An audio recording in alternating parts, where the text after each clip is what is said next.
Allô? Allah dit, on est quoi? Ouais. Jean, Comment ça va? Jean, tu es devenu trop musulman, tout ça là. Et moi là, je somnolais un peu même. Parce que ma voix n'est pas très, très bonne ce soir là. Il y a Je le sais frère pas ce que Ismaël Fadiga j'ai aussi qui s'est mangé. signalé. S'il est patient, après vous, on va le prendre. Comment? Il dit, il y a le frère Ismaël Fadiga qui voulait la parole. S'il est suffisamment patient, après vous, on va le prendre. D'accord, ok. Donc, je vais aller rapidement parce que les thèmes sur lesquels je voulais parler, Sundiata a tellement bien parlé, donc moi, j'ai pas, ça m'efface déjà la tâche, donc je vais parler d'autre chose. Et donc, merci à tout le monde. Merci beaucoup. Moi, je dirais comme ça aux élèves de la classe et de suivre attentivement tout ce qui se passe sur la plateforme. Parce que, comme tu le disais il y a un peu longtemps, et on l'a toujours dit ici, on est rentré véritablement dans une période où il y aura beaucoup de choses qu'on verra qui ne sont pas forcément vraies. Et on le sait tous. Aujourd'hui, nous sommes en face d'une opposition qui a perdu de vitesse et qui ne veut pas aller aux élections dotée d'une mauvaise foi. Et donc, aujourd'hui, lundi, comme annoncé par la commission électorale indépendante, la liste provisoire a été affichée. Et donc, il appartient à chaque citoyen ivoirien d'aller vérifier, en tout cas ceux qui se sont fait inscrire, d'aller vérifier leur présence sur la liste électorale provisoire, à l'issue de laquelle il y aura la période du contentieux. Et donc, cette période-là est dédiée, en tout cas jusqu'à la fin du contentieux. Il faut que les uns et les autres aillent vérifier leur présence sur la liste électorale. Et déjà, je crois que pour parler de façon triviale, les 3 Kassongo ont été vitrifiés. Et ça, c'est même pas...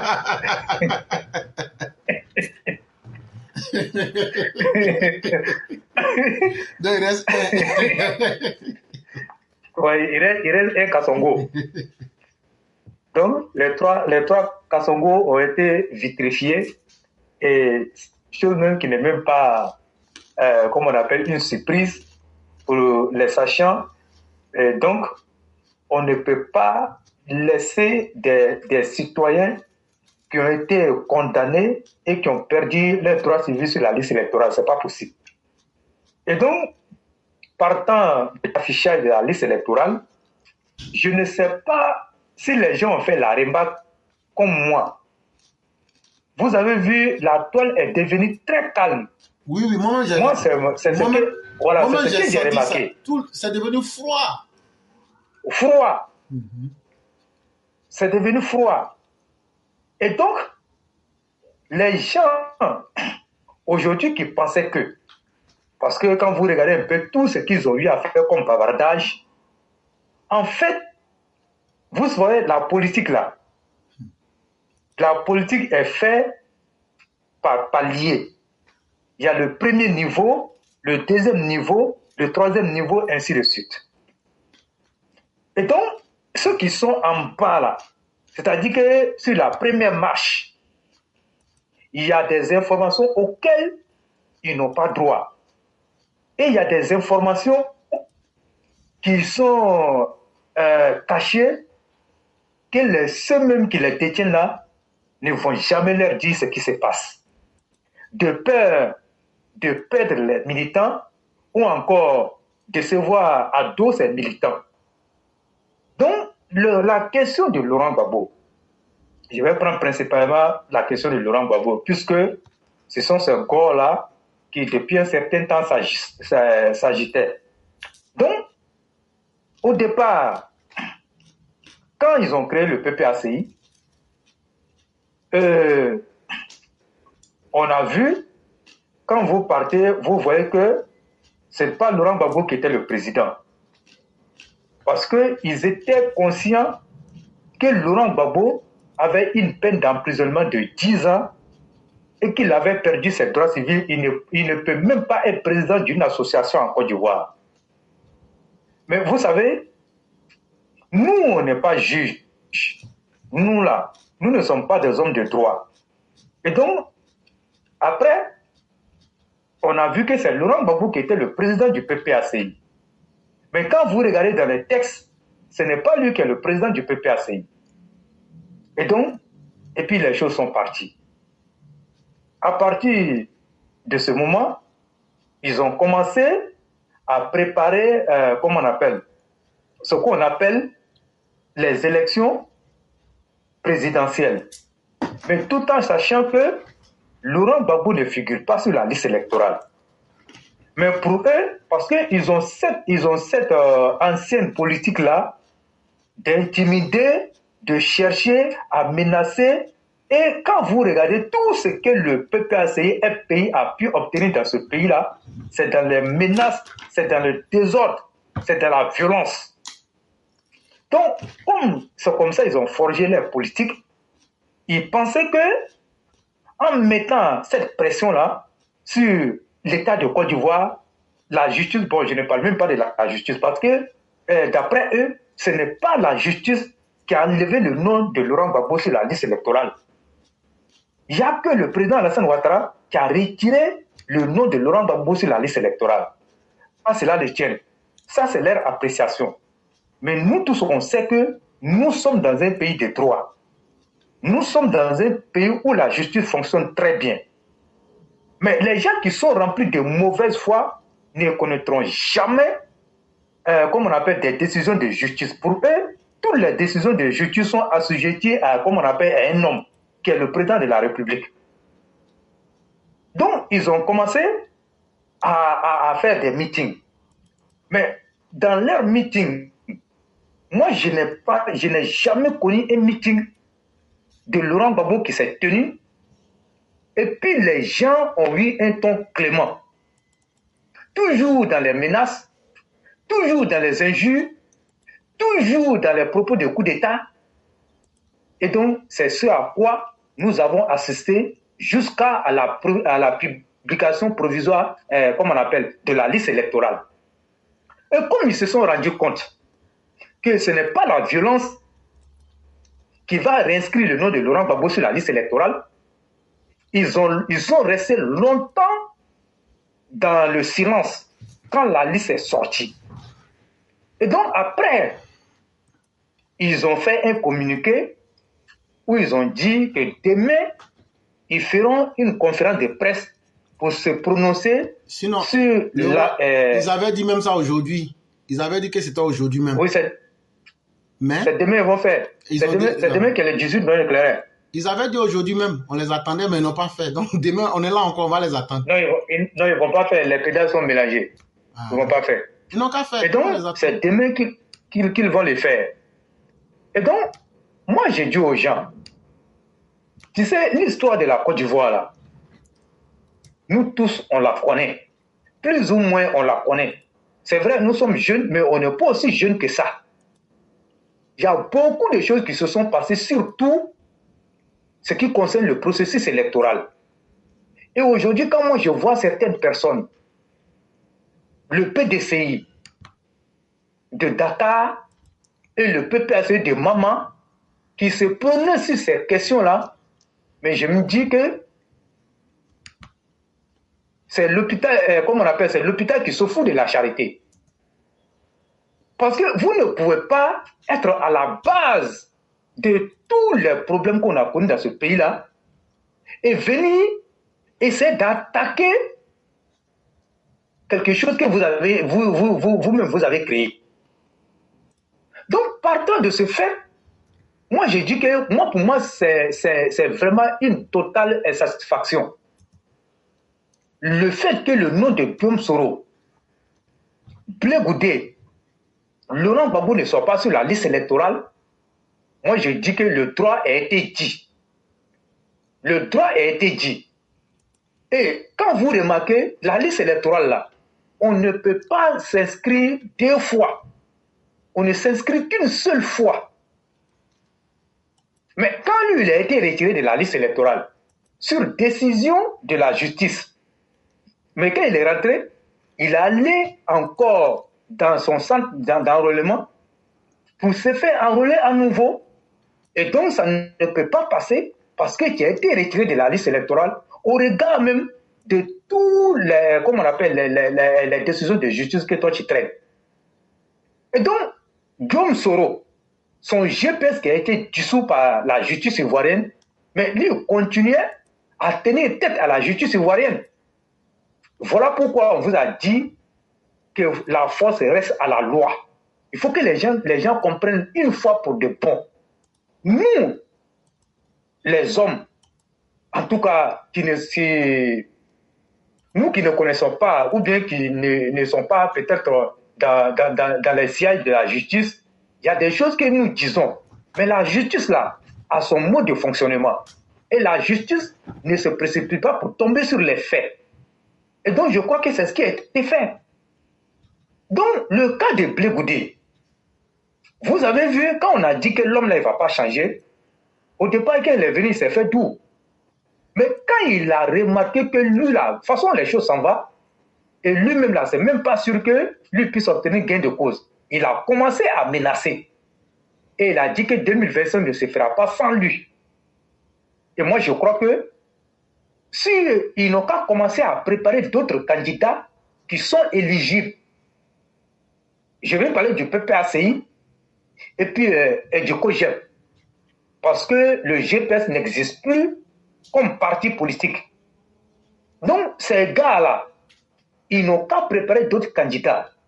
Aucune forme de violence ne va prospérer encore dans ce pays-là en cette année 2025. Et moi, je vois le PPACI qui dit retirer le nom de Laurent Gbagbo sur la liste électorale est une provocation de trop. Mais éclaireur, je suis tenté de me poser la question, en quoi est-ce que appliquer la loi est une provocation? Depuis quand appliquer une loi devient une provocation? Moi, c'est la question que moi je pose à l'ensemble des Ivoiriens. Une loi est une loi. Et quand on vote une loi et que tu tombes sur le coup de la loi, mais tu acceptes le verdict de la loi et puis tu passes. Mais on nous dit que c'est une provocation. Je ne sais pas. Et donc, si c'est une provocation, mais nous, on est preneurs de cette provocation-là, et qu'on les attend. Parce qu'il y a longtemps que ceux-là pensent qu'ils ont l'ACD de la Côte d'Ivoire. Mais vous n'avez pas l'ACD de la Côte d'Ivoire. Donc aujourd'hui, nous, on attend leur conférence de presse. Et on verra ce qui va sortir, et on va voir la décision qu'ils vont prendre. Comme eux-mêmes, ils nous parlaient de match et retour, là. Nous, on va faire le match et retour avant d'aller aux élections. Et là, ça va nous permettre de nettoyer tout. Parce que je me souviens ici, quand le président Alassane Ouattara a pris le pouvoir ici, ses premiers mots, il n'a dit pas de vengeance. Il a dit que lui, il est là pour travailler pour tous les Ivoiriens. Lui ne veut pas d'une vengeance. Mais pourquoi il a dit? Parce que le président Alassane Ouattara connaît très bien ses militants. Parce que chez nous, là, tout est excès. Chez nous, il n'y a pas de modération. Quand nous, on rentre dedans, il n'y a pas de modération. Donc, puisque le président Alassane Ouattara, il avait réussi à nous calmer, mais je crois qu'en 2025, il ne pourra pas nous calmer.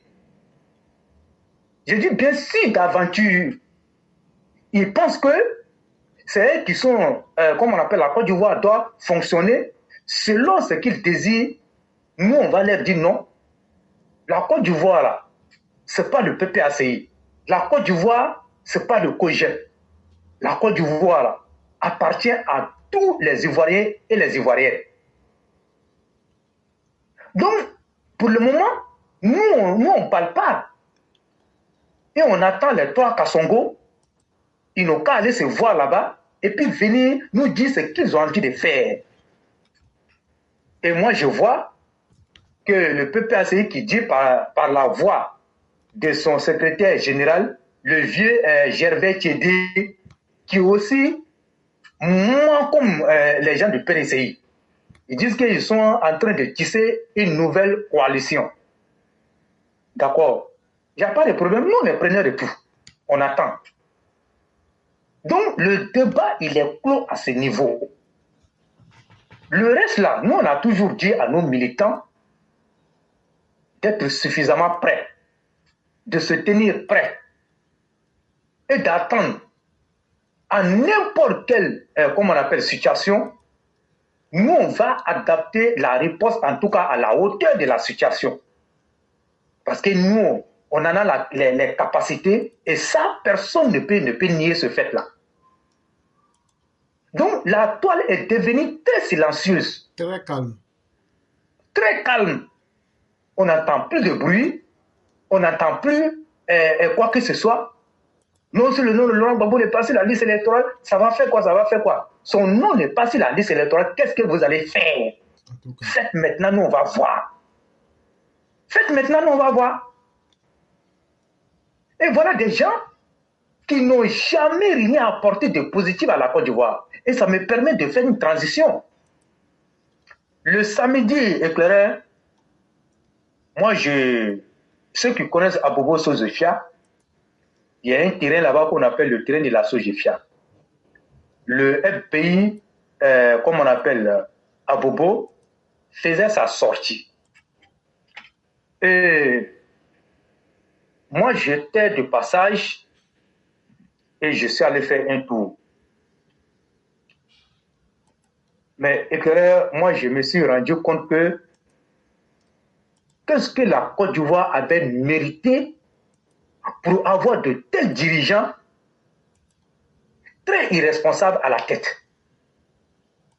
Moi, je n'ai pas dit quelqu'un m'a raconté, hein, tout ce que vous avez vu sur Internet ou à Fingessa a parlé de tout ça. Ce n'est pas quelqu'un qui m'a raconté, hein, j'y étais. Mais regardez l'irresponsabilité même d'un homme et dire que l'homme-là, il a été le premier ministre de la République de Côte d'Ivoire. En plus, un chef de parti politique. Et donc, c'est là, les gens doivent comprendre que nous, on avait à la tête de ce pays-là des gens irresponsables qui ont dirigé ce pays-là sans aucune vision. Parce que diriger un pays, c'est avoir une vision. Quand tu n'as pas une vision, tu ne peux pas diriger un pays. Mais ceux-là, ils n'avaient pas cette vision. Ils sont venus à la tête de la Côte d'Ivoire, comme on le dit, par hasard. Et la chose même qui choque, c'est que le premier gouvernement a été formé dans un WC. Mais quand on forme un gouvernement dans un WC, mais il va sans dire que il n'y aura pas de résultat auquel les Ivoiriens doivent s'attendre.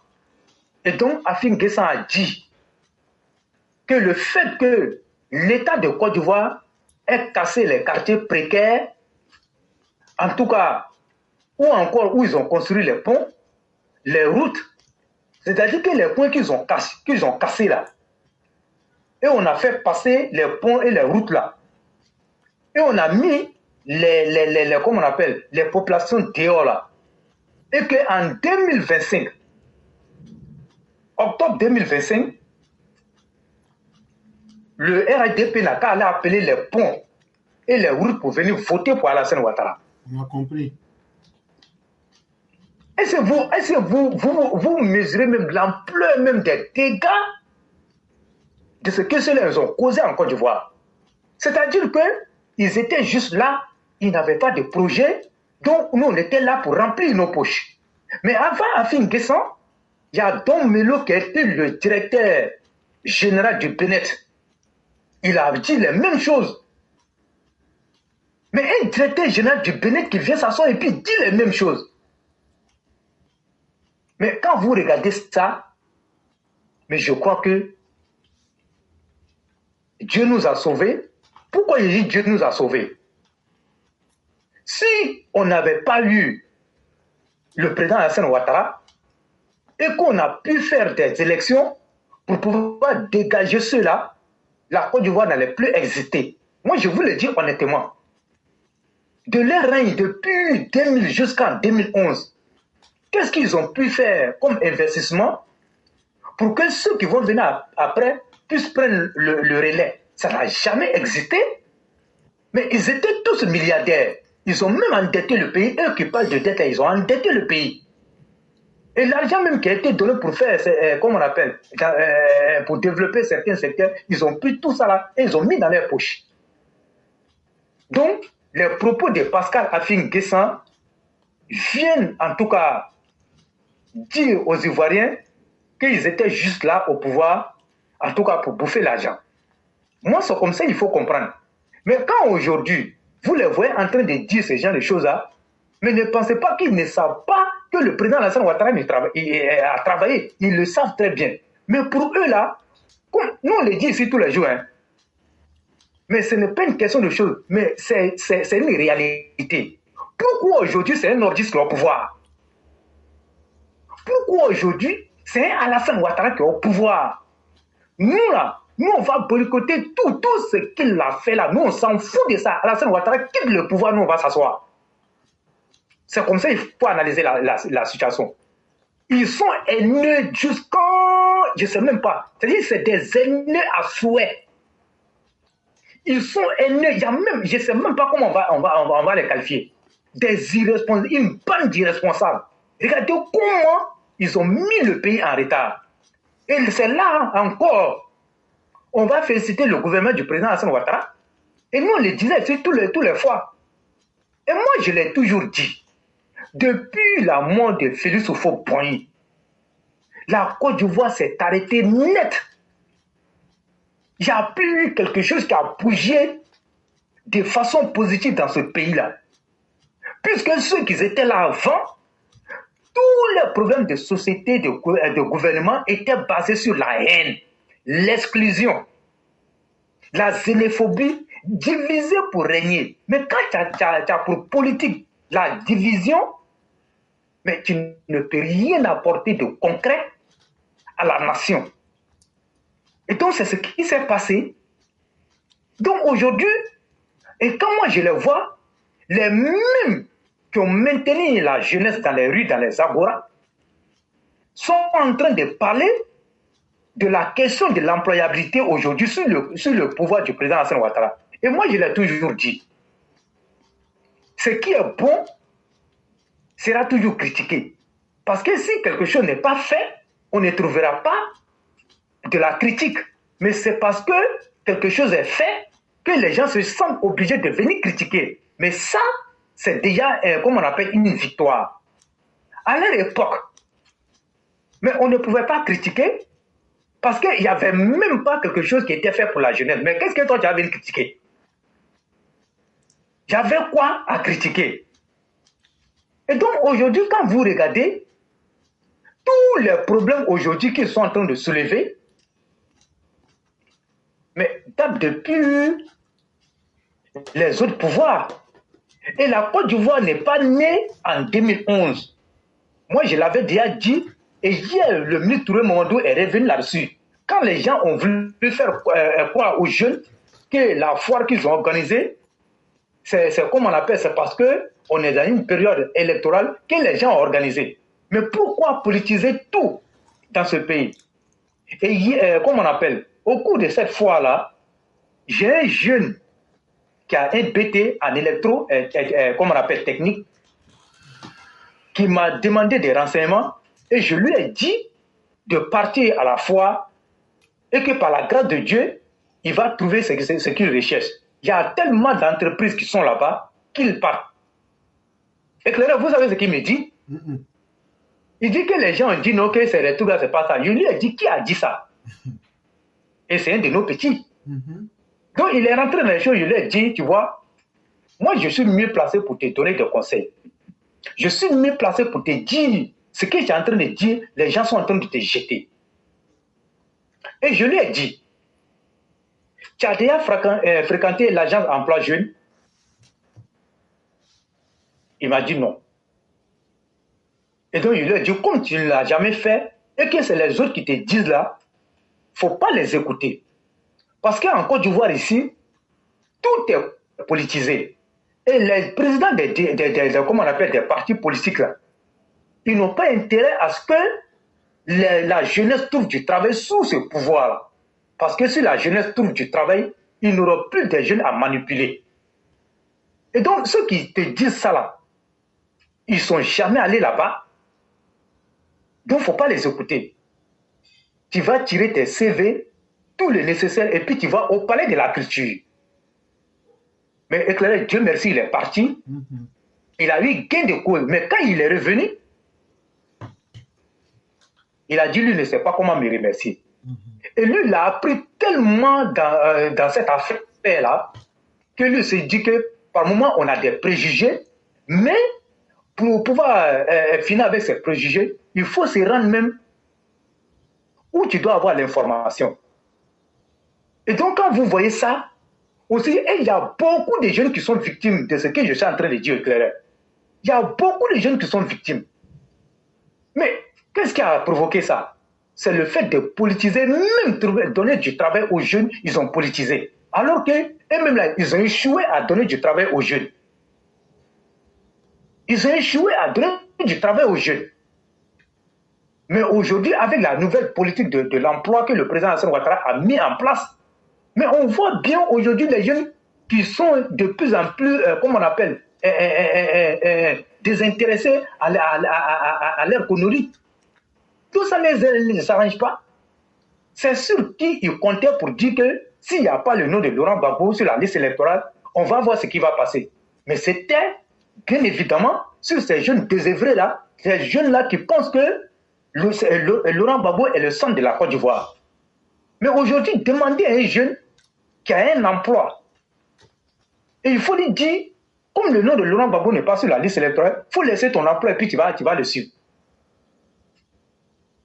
Mais je ne suis pas sûr que la personne même va t'écouter. Je ne suis pas sûr que la personne va t'écouter.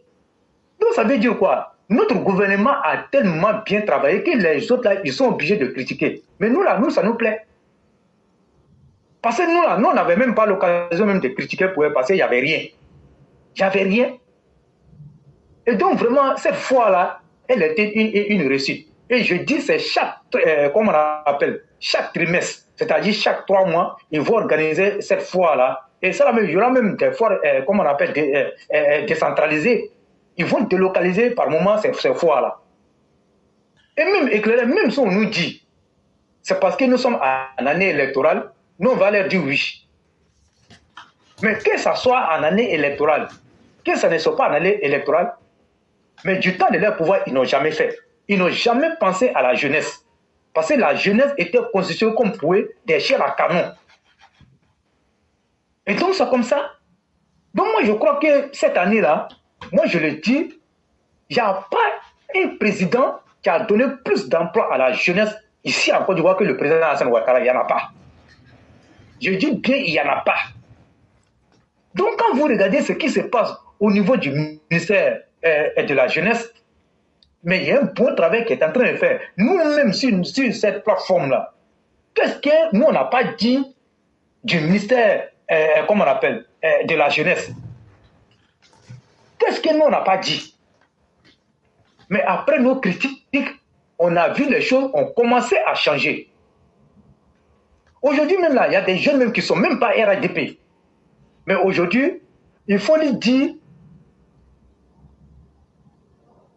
qu'est-ce que le RADP a fait pour toi?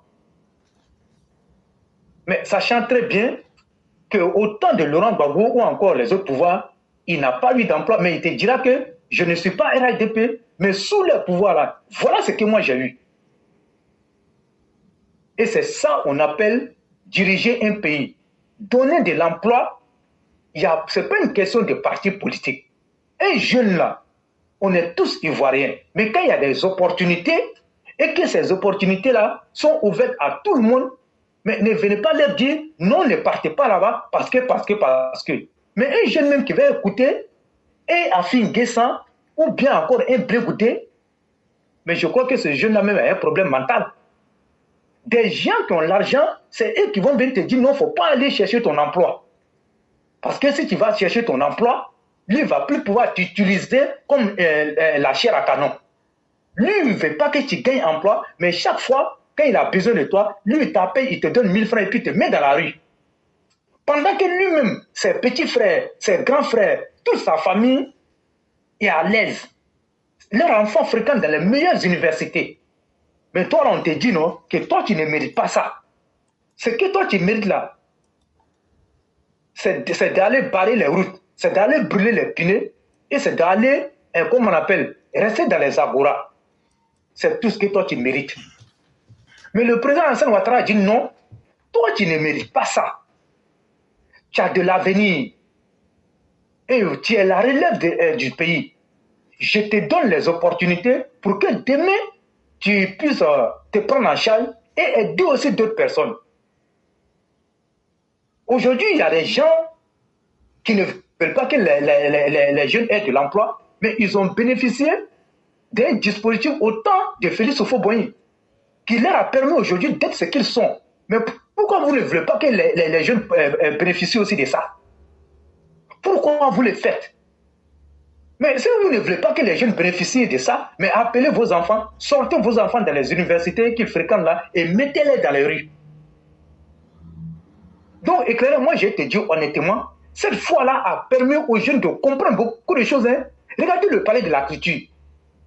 C'était sur, comment on appelle? Ils avaient dit 3 jours.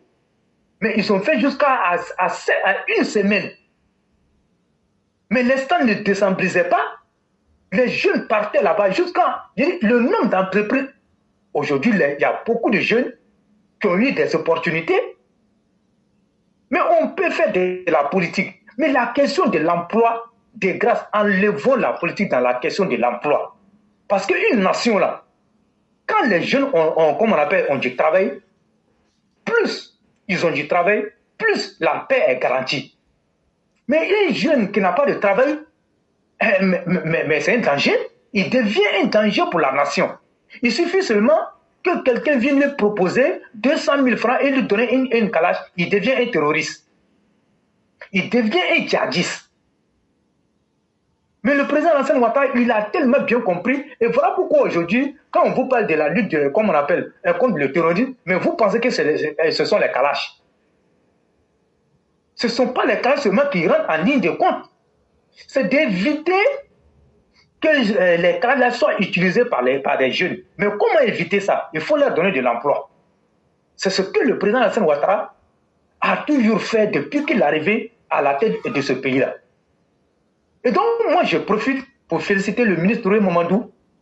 On peut tout dire, mais quand vous regardez ce qui s'est passé au palais de la culture, de façon transparente, il n'y a pas fait de dire c'est couloir, de façon transparente.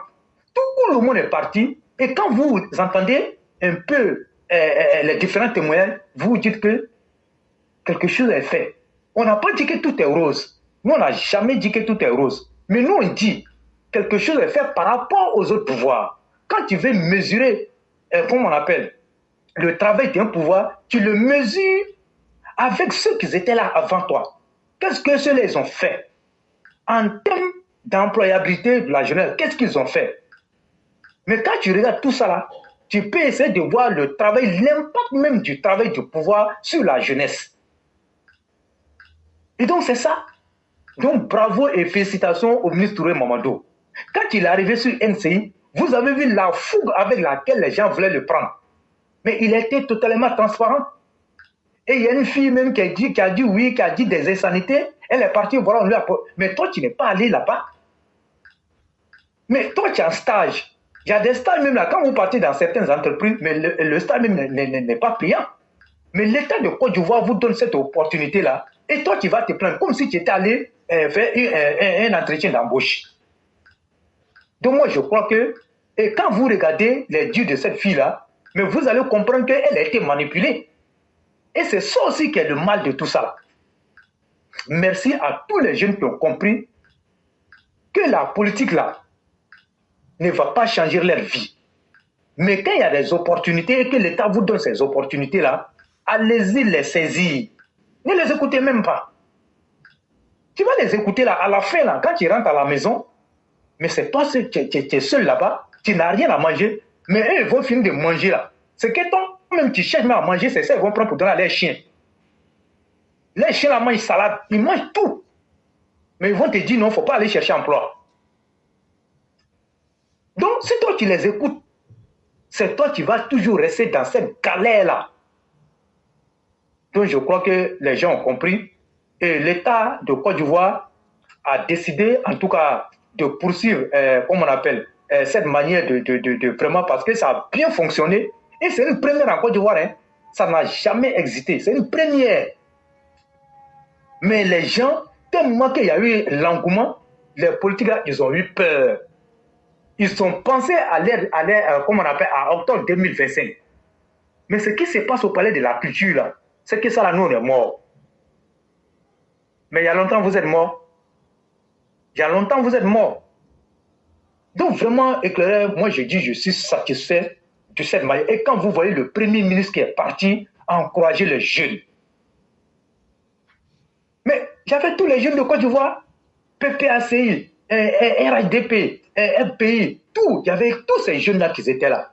À la fin, nous sommes des Ivoiriens. C'est ce qu'il faut retenir. Donc moi, je crois que c'est une très bonne chose. Maintenant, la question de Chaka Dian. Donc, je voudrais remercier Sundiata. La question de Chaka Dian. Mais quand moi, je l'ai écouté à Paris, qui est en train de rabaisser notre système éducatif, pendant que lui-même, il a fui le pays depuis, comme on appelle, 24 ans. Mais si tout le monde avait fui le pays, comme ce que lui l'a fait, mais on n'aurait même pas une seule université en Côte d'Ivoire. On n'allait même pas pouvoir construire une seule université en Côte d'Ivoire. Et moi, je dis aux gens, si vous écoutez ces opposants-là, ils vont vous induire en erreur. Pourquoi moi je le dis? C'est le passif qu'ils ont laissé là. C'est ce passif-là que le président Alassane Ouattara est obligé de gérer. Quand le PDC était là, on était à combien d'universités? Quand le FPI est venu au pouvoir, on était à combien d'universités? Quand le président Alassane Ouattara arrive au pouvoir, aujourd'hui, on a combien d'universités? On a une dizaine d'universités. Et quand vous regardez, je crois plus de 5 universités ont été construites par le président Alassane Ouattara. Mais si les autres, les Laurent Gbagbo, les Henri Konan Bédié, si eux aussi ils avaient fait comme le président Alassane Ouattara, ce que Chaka Dian aujourd'hui a dit aujourd'hui, mais on n'allait même pas pouvoir dire ça. Mais il n'y a rien qui a été fait. C'est le président Alassane Ouattara, comme je l'ai dit, depuis 1994, lorsque Félix Houphouët-Boigny est décédé, c'est là-bas que le développement de la Côte d'Ivoire s'est arrêté et c'est là-bas que le président Alassane Ouattara a pris la Côte d'Ivoire, venir faire sortir le pays et placer le pays sur orbite. Mais je crois que quand on dit faire la politique, ce n'est pas de la mauvaise foi. La politique là, quand tu fais la politique, il faut être vrai dans la politique, sinon tu seras démasqué. Déjà, son entrée n'a pas été une bonne entrée en politique ici en Côte d'Ivoire. Je vais parler de Chaka Dian. Il est rentré de la plus mauvaise manière en politique en Côte d'Ivoire. Et il continue. Mais Sundiata a tellement bien fait de parler de la grille salariale des fonctionnaires, des enseignants ici en Côte d'Ivoire et ceux du Sénégal. Mais c'est le jour et la nuit. Mais il est fier aujourd'hui de parler du Sénégal. Et ça encore, ça vient vous montrer qu'il n'a jamais eu de l'amour pour la Côte d'Ivoire. La Côte d'Ivoire, je vais toujours le répéter, il a placé la Côte d'Ivoire comme comme on appelle, en option. Si aujourd'hui, pourquoi aujourd'hui, il est fier de dire que les enseignants sont mieux payés au Sénégal? Pourtant, c'est faux. C'est-à-dire que l'amour qu'il a pour son pays natal, là, il ne peut pas avoir cette même amour-là à un autre pays. Donc ça veut dire que lui préfère le Sénégal qu'à la Côte d'Ivoire. Mais c'est dans quelle langue on va vous expliquer ça? Combien de fois on va vous expliquer ça? Pour vous dire que Tidjane Thiam n'a aucun intérêt ici en Côte d'Ivoire. Il paye des impôts au Sénégal, mais il ne paye pas des impôts en Côte d'Ivoire parce qu'il n'a pas de biens ici en Côte d'Ivoire. Quelqu'un qui dort dans l'hôtel. Quelqu'un qui dort dans l'hôtel. Il n'a pas de résidence ici. Il ne paye pas d'impôts ici. Il s'en fout de la Côte d'Ivoire. Ce sont ces déboires judiciaires-là qui ont fait qu'aujourd'hui, qui l'ont poussé à venir en Côte d'Ivoire, chercher à berner les Ivoiriens. Et lorsqu'il sera élu, c'est l'argent-là qu'il va prendre. Une partie va aller développer le Sénégal et l'autre, il va prendre pour rembourser ses dettes. Ah bon? Mais nous, on a vu clair. Et moi, ce qui me réjouit, c'est qu'en venant, Tidjane Thiam pensait que tout ce qui est cassé, ce qu'il lui traîne comme casserole, il allait pouvoir dissimuler ça et tromper les Ivoiriens. On n'est plus en 1960. Tromper les Ivoiriens, on n'est plus en 1960. Donc, merci, beaucoup de personnes ont compris que celui-là, c'est un imposteur. Et quand on dit ça, ses partisans sont choqués. Regardez, il allait s'asseoir là-bas, comme un bébé gâté, c'est-à-dire que la façon dont il a été traité dans la famille au fouet, il faut que la Côte d'Ivoire lui le traite comme ça. Moi, je n'ai jamais mangé chez Ofo-Boing. Est-ce que c'est Ofo-Boing qui m'a scolarisé? Pourquoi nous, on va te traiter comme ça? Tu seras mis devant, en tout cas, les dures réalités de la Côte d'Ivoire ici. Nous, on va te faire ça propre. Donc, à un moment donné, il faut que les gens soient sérieux et qu'on comprenne que ce type-là, il ne faut même pas lui donner le local. Il faut régler, il faut vite faire de régler son problème et l'expulser hors de la Côte d'Ivoire. Il ne doit même plus parler dans notre affaire de politique. Il ne doit même plus parler. Il dit oui, que ses amis l'ont dit, mais quand on regarde de façon, toi tu es respecté, et puis c'est encore, regardez-moi ça. On dirait un bébé gâté. Regardez. Même un enfant ne peut pas dire ça. Mais je crois que Tidjane Thiam connaît. Et même il y a une blogueuse qui est PDC, bien sûr, mais qui a dit l'article sombre dont il a parlé, et elle lui a dit non, hein, tu ne dois pas parler de ça. C'est celui que tu appelles ton grand-père là. C'est lui qui a fait voter cette loi-là. Donc quand tu dis ça, ça veut dire que tu es en train de renier ce que ton grand-père a dit.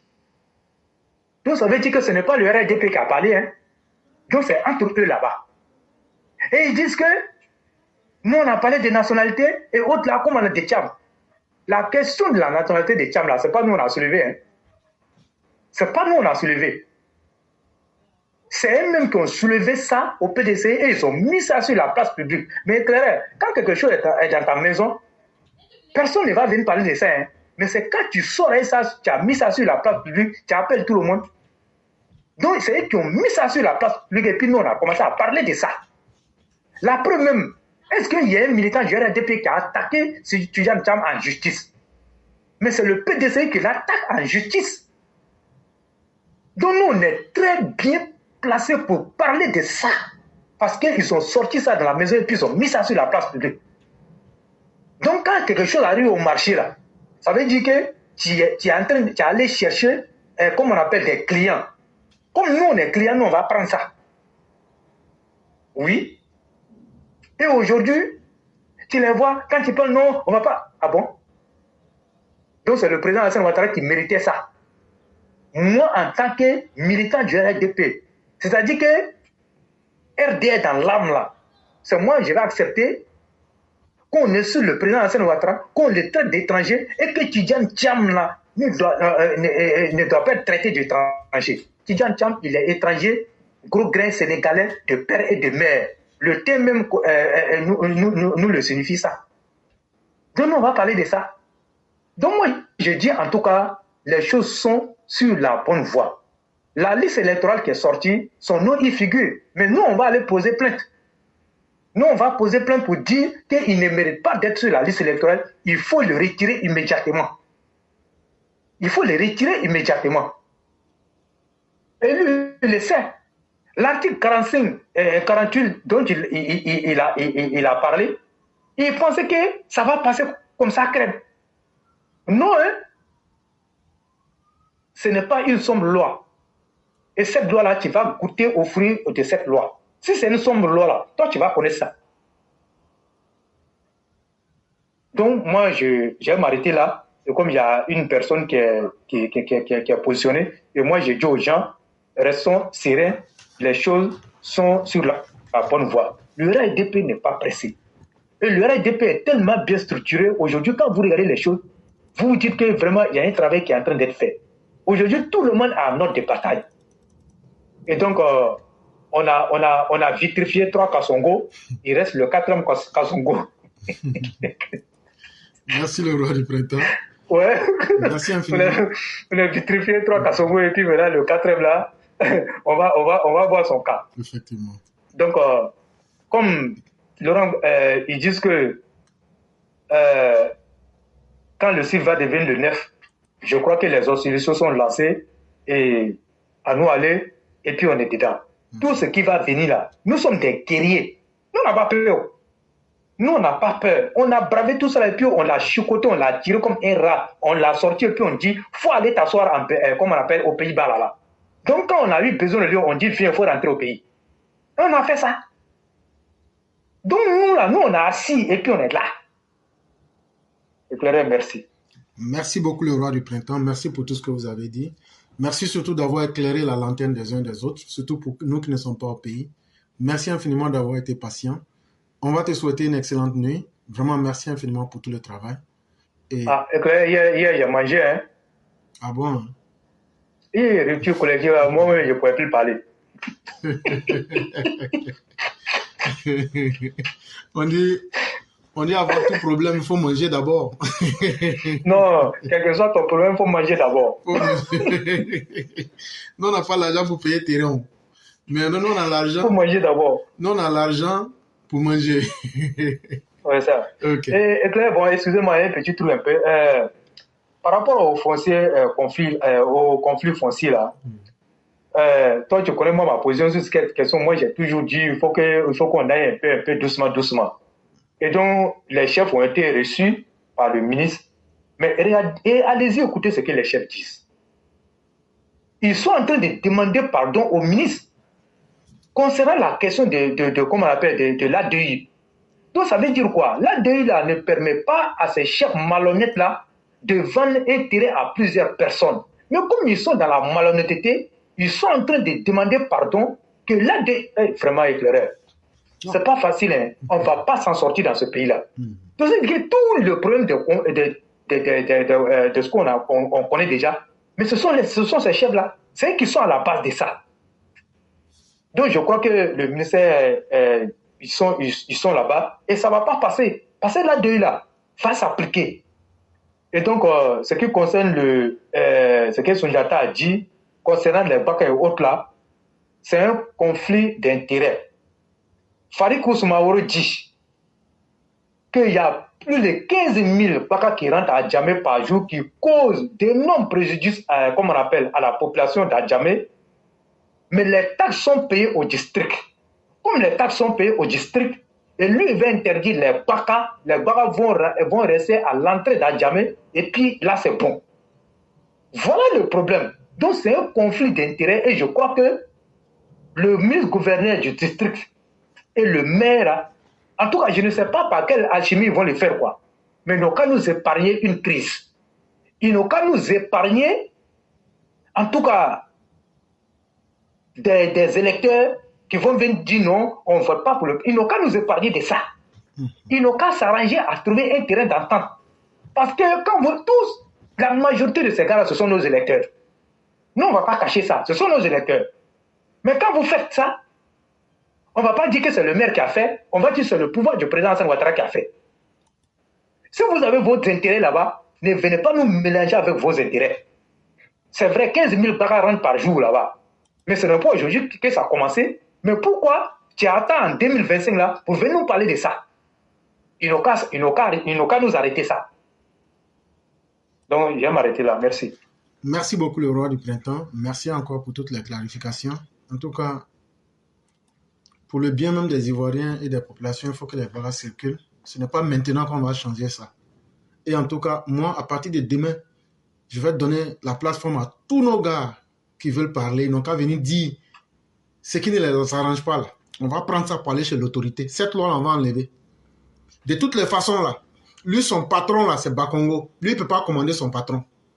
C'est une insubordination. On va rappeler Farko à l'ordre.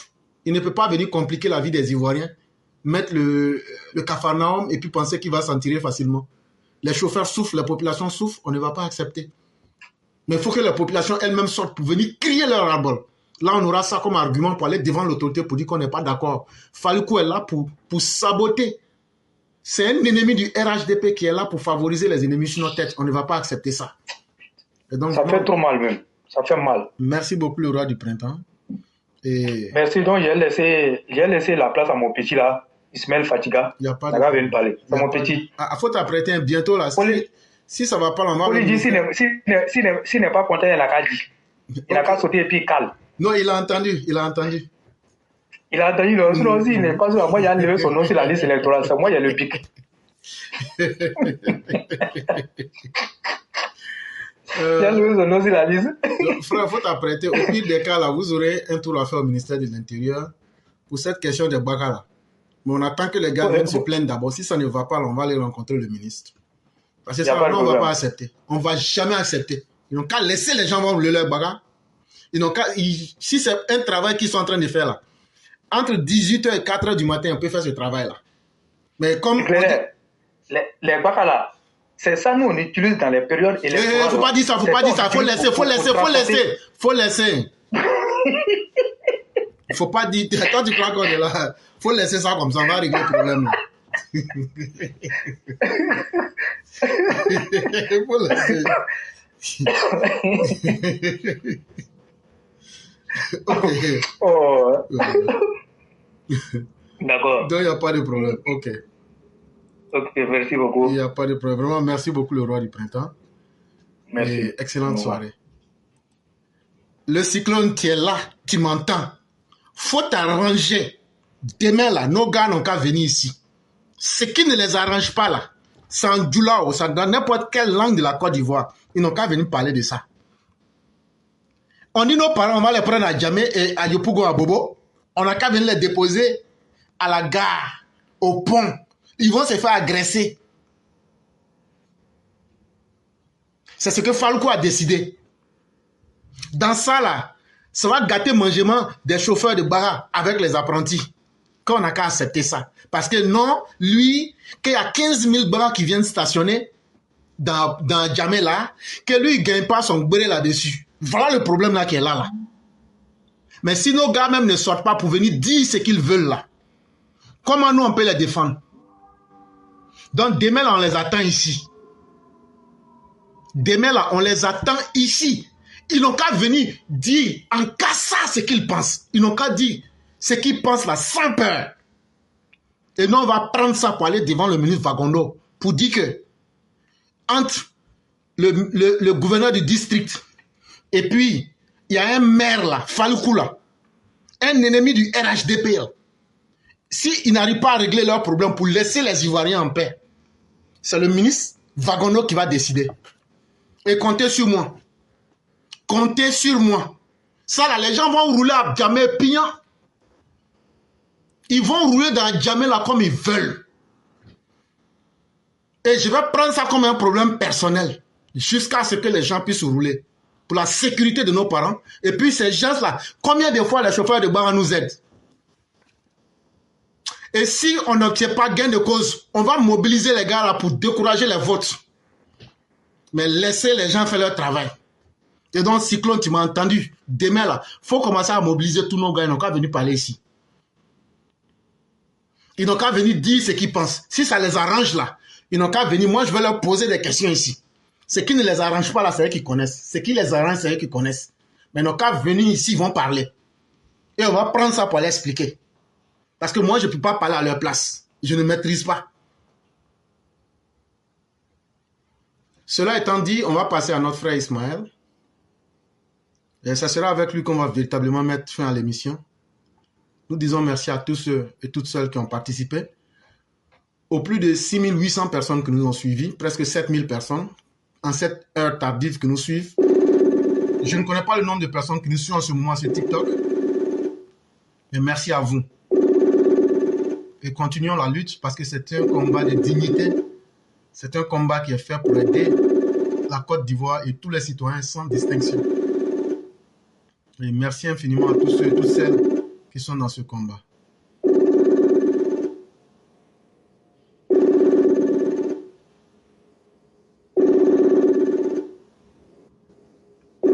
Et donc, s'il y a notre frère Ismaël qui nous entend, En ce moment, c'est lui que nous tentons d'appeler.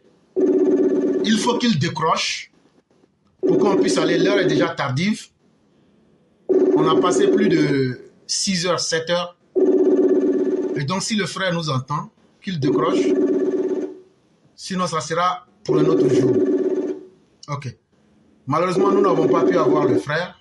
On va laisser les choses comme telles. Et on va dire merci à tous ceux qui nous ont suivis. Merci et excellente nuit. On ne pourra plus vous rappeler parce que je vous ai appelé. C'était le moment de décrocher. Et je vous ai appelé 4 fois, chers frères. Et donc, par principe, je ne pourrai plus vous prendre. Et donc, nous disons merci à tous ceux et toutes celles qui nous ont suivis. Que la grâce de Dieu demeure en nous. Et que Dieu permette de mettre sa grâce sur nous et qu'il nous accorde toute sa clémence. Merci infiniment et excellente soirée.